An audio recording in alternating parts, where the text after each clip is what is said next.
Sonic Generations has returned to us in 2024 with the release of Sonic X Shadow Generations. Last time we went over my experience getting the Platinum Trophy in Shadow Generations. That's Shadow's campaign, for those of you who haven't figured that out yet. So today, we're going to go over my experience completing the main game, the meat and potatoes to this package deal, Sonic Generations.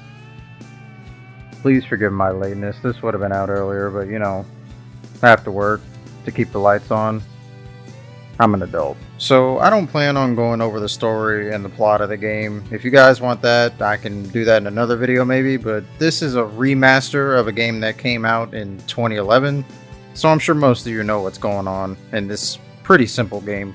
I took a minute to familiarize myself with the trophies before jumping into the game, and I was actually a bit relieved to know that not much has changed in comparison to both Shadow's set of trophies, but also the original Sonic Generations as well. There are a few differences, however. Well, really just one, Chow. But we'll get into that later. For now, we'll get through the main story, grabbing everything that we can along the way, watch the credits roll, and then we'll circle back and finish everything else that we need to get through. So starting out, we're thrown right into the action with a lovely recreation of Green Hill Zone Act 1 featuring classic Sonic, shortly followed up by plot. Then we're back into Green Hill Zone for Act 2 with Modern Sonic, earning the trophy Green Hill Restored. Can't complain too much, it's Green Hill Zone, but this time it makes sense why it's here given the plot. All the other games in this franchise don't have that excuse. This is commentary on Green Hill being overused. After that, there's some plot that happens, yada yada. Chemical Plant. Great soundtrack, always been a bop, at least for Act 1. Act 2 adds a fun, modern twist on it that I really enjoy.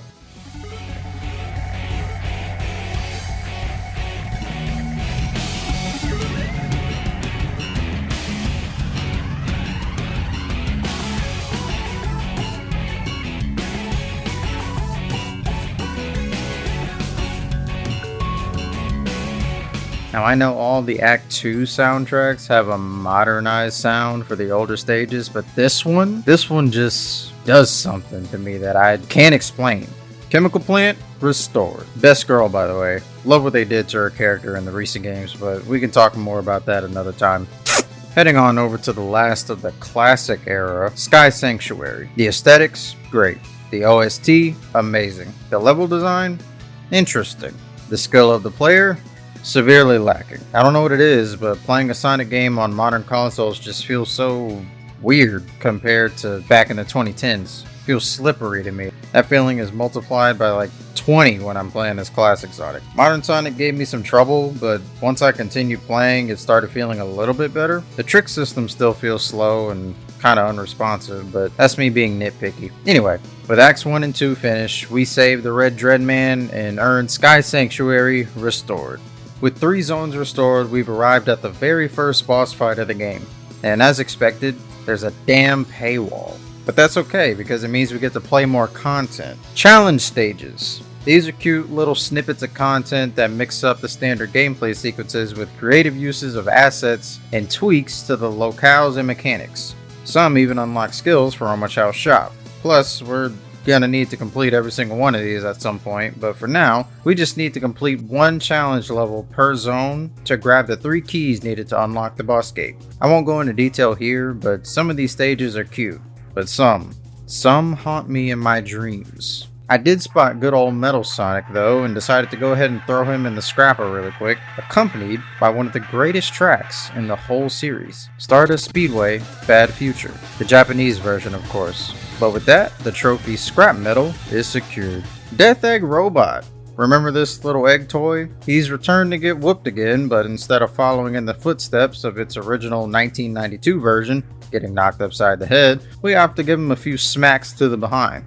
Of course, he retaliates with bombs and whatnot, but that hasn't been very effective since like ever. And with a few hits, he's down and whisked away by the mysterious entity, earning me the trophy, Sunny Side Up. Now that you understand the way this is going to be working throughout the rest of the main campaign, it's over to Speed Highway. A fun stage overall. I actually enjoyed both Act 1 and 2 roughly the same amount, due to Act 1 being where I felt like I started to get in the swing of things regarding the controls of classic Sonic. Act 2 is just fast and fun. Speed Highway restored. Next up is City Escape, arguably the most recognizable stage in the series aside from maybe Green Hill Zone. This stage really brings back memories of an age-long past when I didn't have bills to pay or work to do. Seeing Sonic destroying public property and racking up a bunch of insurance claim against them is a core memory for me. Shout out to Flo. But that's just Act 2. Act 1 has a fun nod to that same concept by giving classic Sonic a skateboard power-up. Sucks that it goes away when you run into anything, but it incentivizes accuracy and level knowledge. Kick flipping and nose grinding through the stage earn the trophy City Escape Restored. Following that up is the opening act from my very first video game that I've ever owned, Seaside Hill from Sonic Heroes. What a joy this stage was to play through. Both acts gave me tons of nostalgia from the soundtrack as well as the visuals, with Act 1 taking a lot more inspiration from the second half of the original stage, as well as Ocean Palace with the red and white marble everywhere and the well statues at every turn. There's even some notes taken from Hydrocity Zone with the underwater sections. Seaside Hill restored. 3 more stages completed means there are 3 keys required and a boss fight to beat. Same procedures as before. Challenge stage from each previous zone. Open the gate, come face to face with a literal god.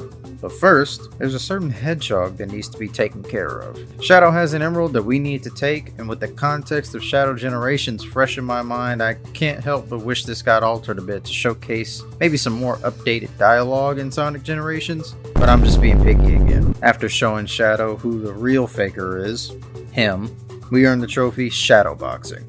But moving on. Perfect Chaos is next on the chopping block. No Supersonic this time, but that's alright. Chaos is still no match for the Blue Blur. Boosting across the flooded city, we destroy the god from the inside out, meaning Perfect Punisher is in the bag. With the second boss down, we're in the home stretch of the story. Kicking off the third act is Crisis City. This stage gave me some issues in Act 1. Not as many in Act 2, but I won't complain too much since both acts were better than the source material in my opinion. I remember playing Sonic 06 on my Xbox 360, and this stage in particular being a major source of frustration, at least when it worked and I could actually try to play through it. Anyway, Crisis City restored. After Crisis City, I headed on over to Rooftop Run, a worthy Sonic Unleashed rep, but I would have liked something different than another city level in the game, just saying. The stage was fun though. I didn't have too many complaints, but too many means I do have a few, and they're in Act 1, but I'll keep them short. The climb up the clock tower, and the turning of the clock hands. If you played the game before, you know what I'm talking about, and yes, I am aware that it is a skill issue, but this is my video, so I'm pretending it's not my fault. Rooftop Run restored. Rounding out the last wave of stages, we've got the Sonic Colors representative, Planet Wisp.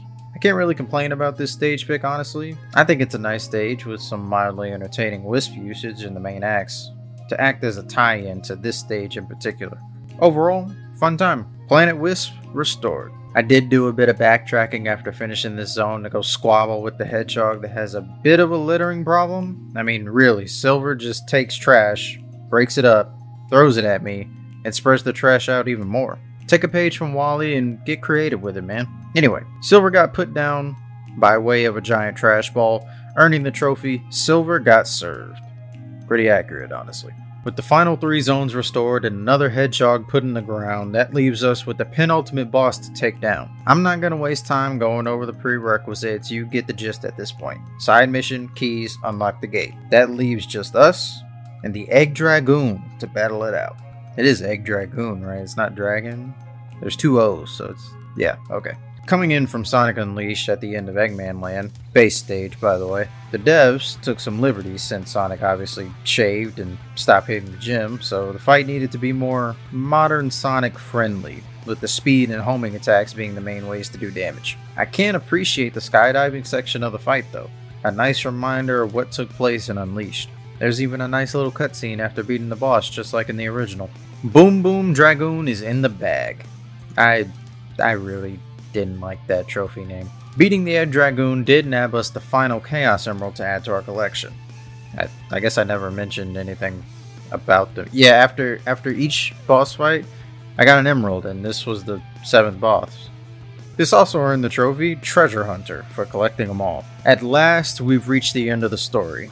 After jumping in front of the oddly specific Chaos Emerald sized holes in order to restore the gears, I platformed my way, with a little bit of struggle, over to the big boss gate. The bigger the gate, the bigger the boss. That sounded really dumb. The Time Eater and Eggman stand as the final boss in Sonic Generations. This boss fight is ass. It's a known fact that this boss fight is booty cheeks because the responsiveness is bad, the movement is bad, and there's no clear direction on what you're supposed to do in advance, but there's also points where the side characters won't shut up about the most obvious shit that's happening in the fight.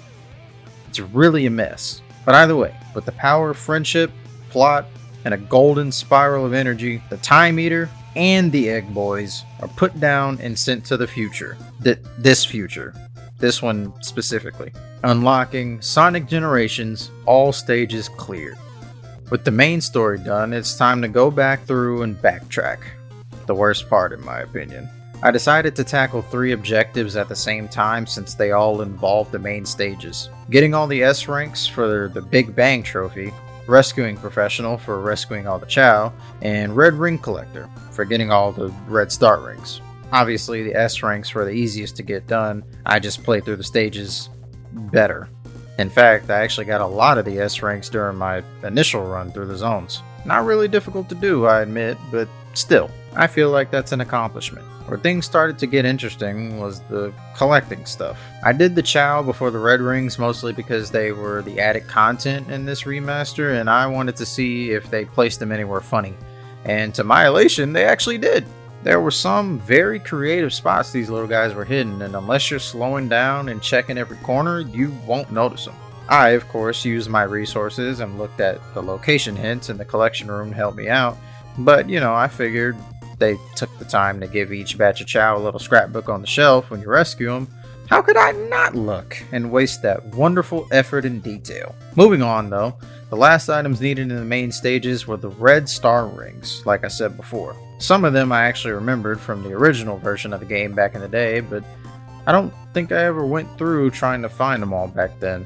This time though, I had a nice time exploring the stages and discovering the different routes the devs put in each act. It gave me a newfound appreciation for the care that this game received as a celebration of Sonic's history as a franchise. While trying to find these rings, I also got to see just how much attention was given to the background assets and connecting assets that you would never think about during normal gameplay. I didn't get anything for it, but still, it was interesting.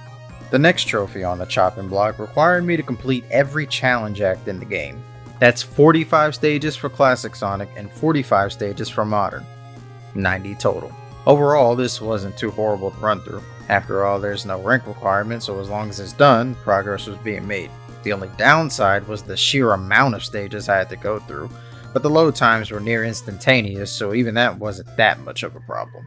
Sonic Generations, mission accomplished, done.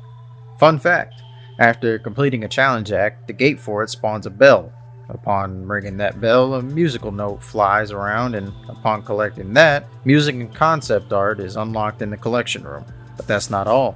All those Red Star rings also unlocked items for the collection room as well. So as I'm sure you've pieced together by now, after going through all 90 challenge acts, getting their associated music notes, and collecting all 90 Red Star rings, I earned the trophy Sonic Generations, hedgehogging it all up. Sounds familiar if you watched my last video. We're nearing the end of this thing now, but before we jump into the final challenge, I ran over to Omo Chow's stand to buy all of the skills I unlocked up to this point, which rewarded me with the trophy Mad Skills for obtaining all the skills in the game. Now that that's out of the way, it's time to head back to the final boss of the game, the Time Eater. Our objective? Get through the whole fight without taking any damage. This sounds pretty straightforward, and honestly, it kind of is. But the issue is that the game doesn't show any indication of taking damage that I've seen when I am getting hit by the Time Eater's attacks. On top of that, the audio cue that plays is also the exact same one that plays if I fly into a random piece of debris scattered around the time tube. I went through this boss fight at least 3 times, and the first 2 times I swear I did not get hit by any attacks. I did run into debris once, but the second time around I was sure not to run into anything. I did tap the edges of the tube though, so does that count as taking damage? I don't know anymore. But the last bit of my rant that I'll share with you guys is this. If you're trying to do this, and you're not sure if you got it or not, you'll find out at the results screen.